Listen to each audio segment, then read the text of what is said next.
Hello everyone, आप सभी का स्वागत है ज्ञानोदय क्लासेस पर। आज हम ज्योग्राफी भारत एक सामान्य परिचय का पार्ट 2 डिस्कस करने जा रहे हैं। पार्ट 1 हमने ऑलरेडी डिस्कस कर लिया है। अगर आप लोगों ने अभी तक नहीं देखा है, जिन्होंने भी, आप जाके बीपीएससी एईडीओ 2026 की जो हमारी प्लेलिस्ट है उसे जाकर देख सकते हैं। वहां आपको इसका पार्ट 1 भी मिल जाएगा। इसके साथ साथ करंट अफेयर्स और बाकी सारे टॉपिक्स भी मिल जाएंगे हिस्ट्री इकोनॉमिक्स से जुड़े हुए। तो बिना वक्त गवाए हम आज के सेशन की शुरुआत करेंगे एक मोटिवेशन के साथ।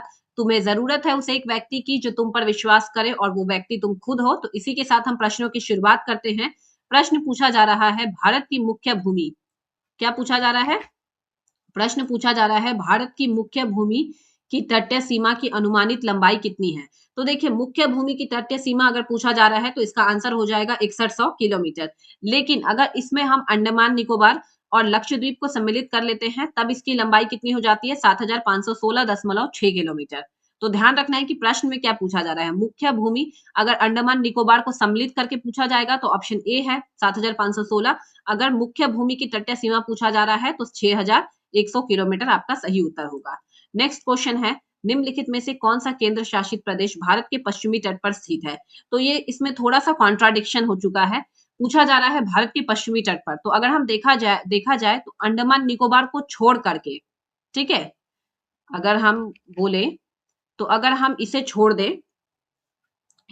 दें तो लगभग आपका लक्षद्वीप भी मिलता है पश्चिमी तट पर, पुदुचेरी भी है, दमन और दीव भी है दादर नागर हवेली के साथ में। तो आप सभी जानते हैं पुदुचेरी का जो माहे हो गया, कराईकल हो गया, ये वाला जो क्षेत्र होता है ये पश्चिमी से लेकर के आपका पूर्वी तटीय क्षेत्र तक पाया जाता है। तो इसका हम अगर करेक्ट आंसर अगर ऑप्शन के थ्रू हम जाना चाहें तो आंसर क्या हो जाएगा? Lakshadweep is the correct answer.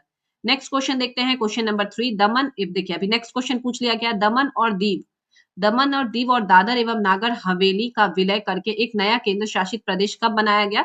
तो जनवरी 2020 में बनाया गया है। ठीक है। नेक्स्ट क्वेश्चन है, निम्नलिखित में से कौन सा राज्य सबसे लंबी तटीय सीमा वाला है? तो सबसे लंबी तटीय सीमा वाला राज्य कौन सा है? प्रथम स्थान पर गुजरात है, द्वितीय स्थान पर आंध्र प्रदेश हो जाता है। अगला प्रश्न है, प्रश्न संख्या 5वां, निम्नलिखित में से कौन सा केंद्र शासित प्रदेश पूर्वी तट पर स्थित है? तो इसका आंसर क्या होने वाला है? अंडमान और निकोबार द्वीप समूह जो है वो पूर्वी तट पर स्थित है। Option number C is the correct answer. अगला प्रश्न देखेंगे, शिमला समझौता मुख्य रूप से किन दो देशों के बीच हुआ? तो इसका सही आंसर हो जाएगा भारत और चीन के बीच हुआ है। ठीक है, 1914 में, जिसके तहत मैकमोहन रेखा निर्धारित की गई थी। अगला प्रश्न है, भारत का सबसे दक्षिणी बिंदु इंदिरा पॉइंट कहाँ स्थित है? तो इंदिरा पॉइंट जो है वो निकोबार द्वीप समूह में स्थित है। ये चीज आप लोगों को ध्यान रखना है।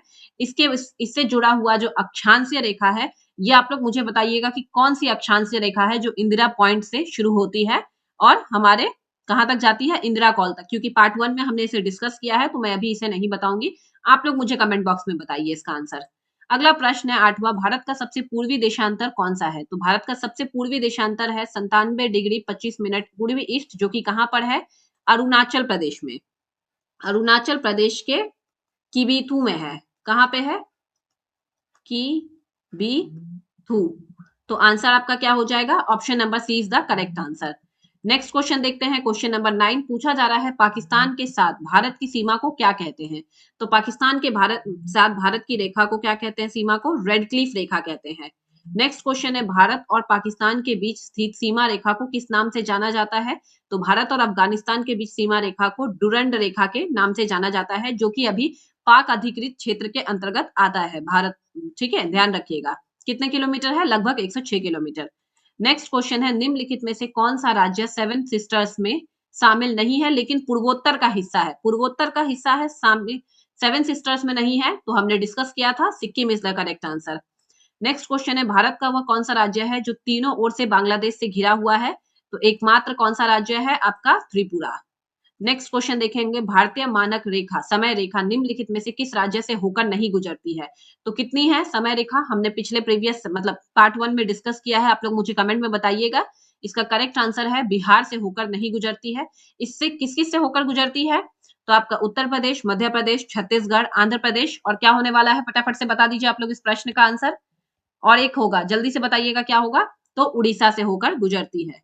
इसी के साथ हमारा अगला प्रश्न है, हिमालय। क्या पूछा जा रहा है? हिमालय पर्वत किस कटिबंध में आता है जो भारत को उपोष्ण कटिबंधीय और उष्ण कटिबंधीय जलवायु में विभाजित करता है?